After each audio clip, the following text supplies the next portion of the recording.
ನೋಡ್ತಾ ಇದ್ದೀರಾ filmy beet Kannada. ನಾನು ಶ್ರುತಿ ಪಾಟೀಲ್. ಕರಣ್ ಜೋಹರ್ ಮೇಲೆ ಐಶ್ವರ್ಯ ರಾಯ್ ಫುಲ್ ಗರಂ. ಬಾಲಿವುಡ್ ಬೆಡಗಿ ಐಶ್ವರ್ಯ ಸದ್ಯಕ್ಕೆ ತಂದೆಯನ್ನ ಕಳೆದುಕೊಂಡು ದುಃಖದಲ್ಲಿದ್ದಾರೆ.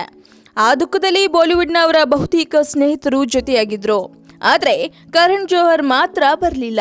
ಯಾಕೆ ಗೊತ್ತಾ? ಅದನ್ನೂ ಹೇಳ್ಬಿಡ್ತೀವಿ ಕೇಳಿ. ಬಾರಿ ದೋಸ್ತ್ಗಳಾಗಿದ್ದ ಇವರಿಬ್ಬರ ನಡುವೆ ಈಗ ಎಲ್ಲವೂ ಸರಿ ಇಲ್ವಂತೆ. ಅದಕ್ಕೆ ಈ ಶೀತಲ ಸಮರ ಎನ್ನಲಾಗ್ತಿದೆ. ಮೊನ್ನೆಯಷ್ಟೇ ಬಚ್ಚನ್ ಕುಟುಂಬ ಐಶ್ ತಂದೆ ಕೃಷ್ಣರಾಜ್ ಸ್ಮರಣಾರ್ಥ ಕಾರ್ಯಕ್ರಮ ಏರ್ಪಡಿಸಿತ್ತು.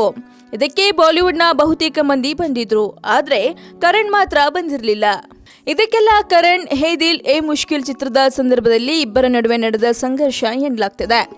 ಆ ಚಿತ್ರದಲ್ಲಿ ಕರಣ್ ಐಶ್ವರ್ಯರನ್ನ ಪ್ರಚಾರ ಸಂದರ್ಭದಲ್ಲಿ ಹೆಚ್ಚು ಬಳಸ್ಕೊಳ್ಳದೇ ಇದ್ದದ್ದು ಐಶ್ಗೆ ಬೇಸರ ಉಂಟು ಮಾಡಿದೆ ಅಂತೆ.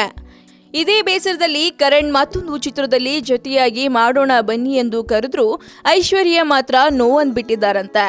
ಸೊ ಅದೇ ಕಾರಣಕ್ಕೆ ಇಬ್ಬರ ನಡುವೆ ಶೀತಲ ಸಮರ ಆರಂಭವಾಗಿದೆ ಅಂತೆ.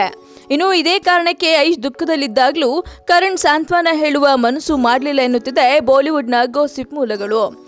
ಸೊ ಚಿತ್ರರಂಗದ ಮತ್ತಷ್ಟು ಕಾಂಟ್ರವರ್ಸಿ ಗಾಸಿಪ್ ಸುದ್ದಿಗಳಿಗಾಗಿ ಸಬ್ಸ್ಕ್ರೈಬ್ ಮಾಡಿ ಫಿಲ್ಮಿ ಬೀಟ್ ಕನ್ನಡ. ಹಾಗೆ ಈ ವಿಡಿಯೋ ನಿಮಗೆ ಇಷ್ಟವಾದಲ್ಲಿ ಲೈಕ್ ಮಾಡಿ, ಶೇರ್ ಮಾಡಿ ಆ್ಯಂಡ್ ಕಮೆಂಟ್ ಮಾಡಿ.